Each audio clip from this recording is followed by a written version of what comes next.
د مینه ټي وي چینل درنو لیدونکو سلام ستړي مه شئ وخت مو په خیر د دې ساعت خبرې ټولګې ته ښه راغلاست.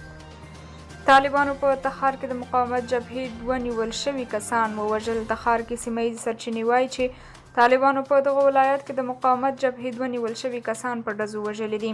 دغه پیښه جمعه د وږي پر 11مه د تخار ولایت د ورسج ولسوالۍ په کتیامبه کلي کې شوې ده. تخار کې ځایي سرچینې هشت صوب ورځپاڼې ته وایي چې طالبانو په ورسج ولسوالۍ کې د مقاومت جبهې 2 غړي موده مخکې نیولي وو. د سرچینو په وینا طالبانو دغه 2 اسیران د خپلو کورنیو د سترګو پر وړاندې په ډزو وژلي دي.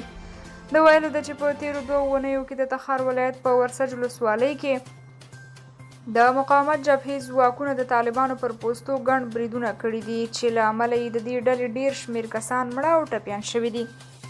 هلمند کې د 2 کورنیو ترمنځ په نښته کې 3 تنه مړه او 15 نور ټپیان شول. هلمند کې ځایي سرچینې وایي چې په دغه ولایت کې د 2 کورنیو ترمنځ د نښتې په پایله کې 3 تنه وژل شوي او 15 نور ټپیان دي. دغه نښته شنبه سهار د وږي پر 12مه د هلمند ولایت په ګرشت ولسوالۍ کې د 2 کورنیو ترمنځ شوې ده. هلمند کې سیمه ییزې سرچینې وایي چې نښته د څارویو پر سر شوې ده. دا په داسې حال کې ده چې نن سهار په پکتیا ولایت کې هم د جلغوزیو د حاصلاتو پر سر د 2 کورنیو ترمنځ په نښته کې 15 تنه مړه او ټپیان شول. پر امریکایي جنرالانو باور تېروتنه ده. اتلانتیک نشرې په یوه مطلب کې په افغانستان کې د امریکا 20 کلن حضور او تخلیه ماموریت ته کتنه کړې ده. نشریه وایي سره له دې چې امریکایي جنرالانو په افغانستان کې د خپل ماموریت په اړه ډول ډول معلومات ورکول او تل یې ځان بریالی او پیاوړی باله، خو پایلې وښوده چې دغه جنرالان دروغ وایي او دوی د باور وړ نه دي. اتلانتیک زیاتوي امریکا په افغانستان کې میلیارډونه ډالر ولګول، لسګونه سرتیر یې ووژل شول او ترڅنګ یې په 20 کلنه جګړه کې زرګونه افغانانو ته مرګ ژوبله واوښته، خو بیا هم نظامي جنرالان خپله ماتې او پړه نه مني. نشریه وایي اوس هم که امریکایي جنرالان افغانستان کې د ماتې پړه پر بایډن او نورو چارواکو اچوي تېروتنې دي. په اصل کې دوی د خپلو دندو د سرته رسولو جوګن نه دي او د افغانستان په اړه یې دروغ ویلي دي. طالبان وایي ژر به د ټاپي پروژې د رغونې چارې پیل شي. د طالبانو د حکومت د رئیس الوزرا مرستیال ملا عبدالغني برادر وایي د ټاپي پروژې د رغونې چارې چې به ډیر ژر له هرات ولایت څخه پیل شي. د ریاست الوزرا د مرستیال له دفتر څخه د خپاره شوي بیان له مخې ښاغلي برادر پرون د وږي په 11مه په هرات ولایت کې له سوداګرو او پانګوالو سره په کتنه کې ویلي دي چې د هرات اوسیدونکي به د ټاپي پروژې له لومړنیو امتیازاتو څخه ګټه واخلي. ټاپي پروژه د ترکمنستان ګاز د افغانستان له لارې پاکستان او هند ته لیږدوي. د طالبانو حکومت په غبرګولي میاشت کې هم ویلي و چې د دې پروژې د رغونې چارې به ډیر ژر پیل شي. د ټاپي پروژې د رغونې پر وړاندې په تیرو 2 لسیزو کې امنیتي خنډونه پراته وو. تیرو 2 ورځو کې پاکستان ته 50 لارۍ پیاز او رومیان رسیدلي. پاکستان کې د سیلابونو او اقتصادي بحران له وجې د لومړنیو خوراکي توکو بیې په بېساري ډول لوړې شوي دي، نو د دې کمی پوره کولو لپاره یې ډیره تکیه پر افغانستان ده. تازه راپورونه وایي پاکستان ته په تیرو 2 ورځو کې 50 لارۍ پیاز او رومیان له افغانستان او ایران څخه رسیدلي دي، خو په افغانستان کې بیا د پیاز او رومي قیمت تر 5 منډو لوړ شوی دی. د افغانستان کمزور اقتصاد او د لومړنیو خوراکي توکو بیې لوړوالی د خلکو ژوند تریخ کړی دی. په پاکستان کې د وروستیو سیلابونو له امله د مرګ ژوبلې شمیره لوړه شوې ده. پاکستاني رسنۍ وایي چې 1215 کسان د وروستیو سیلابونو له امله وژل شوي دي. پاکستاني حکومت یو ځل بیا ویلي چې میلیونونه ډالر اقتصادي زیان هم ورته غوښتی دی. په ورته وخت کې نړیوالې ټولنې له پاکستان سره د مرستو ژمنه هم کړې ده.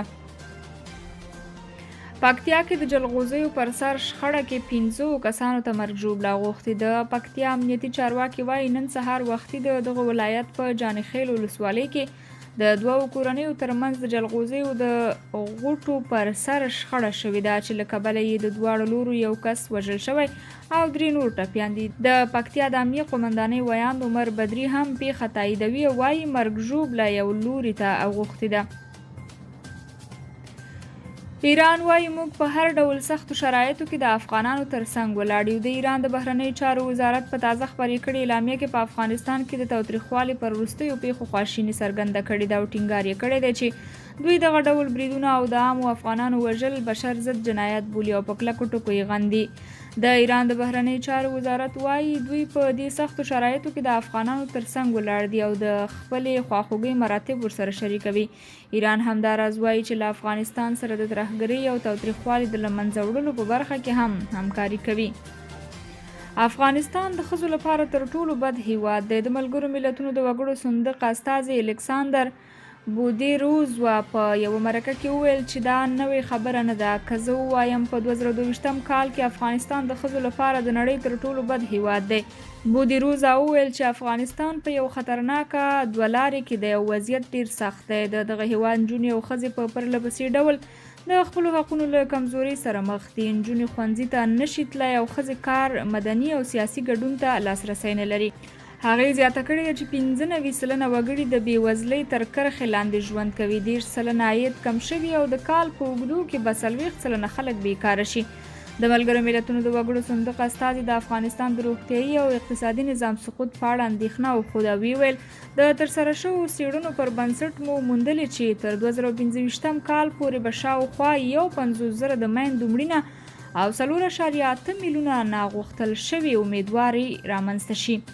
افغانستان کې د طالبانو له واکمنۍ وروسته دغه هیواد په بېساري ډول له ننګونو سره مخ دی او خلک له یو بشري ناورین سره مخ دي. جیو ډلې د روسیې د تیلو وارداتو په تړاو ګډه پریکړه وکړه. د نړۍ 7 سترو صنعتي هیوادونو پریکړه کړې چې د روسیې د تیلو د وارداتو لپاره د وروستي بیې د ټاکلو په هدف اقدامات به سمدستي عملي کوي.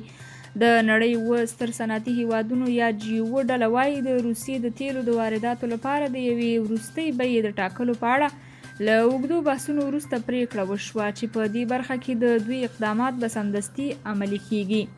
جیو ډلې پرون د جرمني په الماو ښار کې په خپله سرمشریزه کې ټینګار وکړ چې د دې اقداماتو هدف دا دی چې له یوې خوا روسیه په اوکراین کې د پوځي عملیاتو له مالي ملاتړ څخه بې برخې کړي او له بلې خوا په نړیوالو بازارونو کې د انرژۍ بیې راټیټې کړي.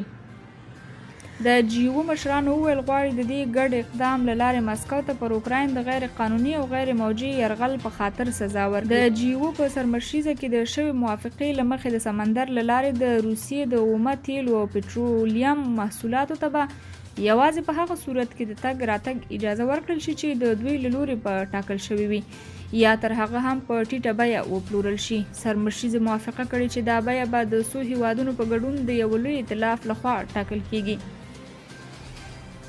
درنو کتونکو دا د دې ساعت خبري ټولګه تر بیا بلې ټولګه خوشاله شئ. د خدای پامه.